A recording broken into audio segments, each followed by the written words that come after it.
더불어민주당 대변인 김현정 평택을 지역위원장입니다.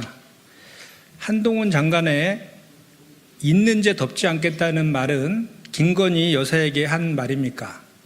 한동훈 법무부 장관이 민생실종 사정정국 지적에 대해서 다수당 대표라고 해서 있는제를 덮어달라면 국민이 수긍하지 못한다고 말했습니다. 이재명 대표와 민주당은 있는제를 덮어달라고 한 적이 없으니 한동훈 법무부 장관이 말 실수를 하신 듯 보입니다.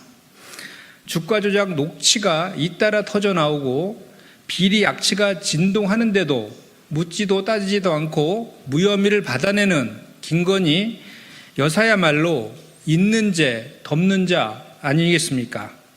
한 장관이 주어를 일부러 바꾸어 말했다면 참으로 뻔뻔합니다. 일제강점기에 무고한 조선 민초들이 잡혀가 고초를 겪는데도 같은 민족이라고 없는 죄를 덮어줄 수 없지 않는가라고 말하는 뻔뻔한 순사의 모습이 떠오릅니다. 한 장관은 일제 순사 같은 발언을 멈추고 김건희 사건 봐주고 야당 옥죄는 불공정 수사를 즉시 시정하십시오. 복지까지 민영화를 부르짖는 윤석열 정부, 누굴 위한 복지 정책입니까? 윤석열 정부가 온갖 군대의 민영화의 그림자를 들이우는 것도 부족해 복지도 민영화하겠다는 것 같습니다. 안상훈 대통령실 사회수석 비서관이 지속 가능한 한국형 복지국가의 기틀 다지겠다며 윤석열 정부의 복지정책 방향을 발표했습니다. 현금 복지는 취약계층에 집중하고 서비스 복지는 민간이 주도한다는 의미인데 보편적 복지를 복지 포퓰리즘으로 규정하며 공공복지를 민간에 넘기겠다는 것입니다. 취약계층을 선별하여 돈으로 달래고 복지 서비스는 돈으로 사라는 의미로 볼 수밖에 없습니다.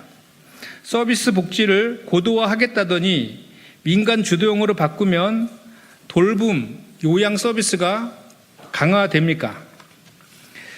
국민 누구나 보편적으로 누려야 할 복지를 포퓰리즘으로 매도하며 돈 있는 사람만 복지를 누리게 하는 것이 윤석열 대통령이 말하는 약자 복지라면 국민 기만입니다. 취약계층 지원 예산을 다 깎은 윤석열 정부가 현금으로 취약계층을 지원하겠다는 것도 믿기 어렵습니다. 윤석열 정부는 제2의 MB정부 같습니다.